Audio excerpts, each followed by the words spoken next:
Emily Bronte was a strange woman, one of the most mysterious writers in the history of our literature.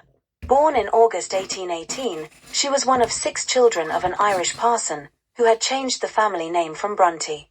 Their mother died, leaving the Reverend Patrick Bronte to rear his brood of 5 girls and 1 boy.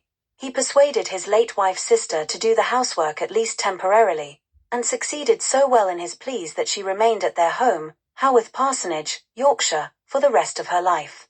Emily loved her home, the Dore Parsonage, and left it only briefly, once to attend a school, then to spend a short term as a teacher, and once to spend a year in Brussels with her sister, Charlotte.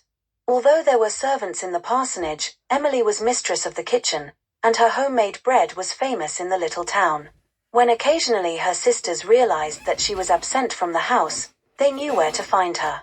She would be walking the wild, bleak moors which surrounded the village. There in the open countryside she seemed to find a quality which matched what was within her. But for most of the time she was content to knead the family bread, sleeves rolled up and arms flour whitened, at the same time studying a textbook. Emily had loathed school, but not learning, and she spent much of her free time studying. It was not until Charlotte found an accidentally dropped notebook that anyone knew what Emily did with the rest of her time.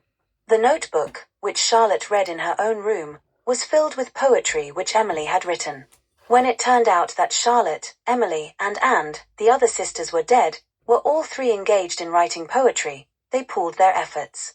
The resulting book, called Poems by Currer, Ellis, and Acton Bell, was published at their own expense. Despite some good reviews, the book sold only 2 copies. Within a year, however, each of the sisters had completed a novel. Charlotte wrote Jane Eyre, and wrote Agnes Grey, and Emily wrote Wuthering Heights. The same publisher printed Agnes Grey and Wuthering Heights together, holding them back until Jane Eyre was a success. Even so, the combined volume lost money, and it was not until long after Emily's death that her work began to enjoy any real popularity. Apart from the poetry and a few essays, Wuthering Heights is all Emily wrote. Perhaps she planned a second book.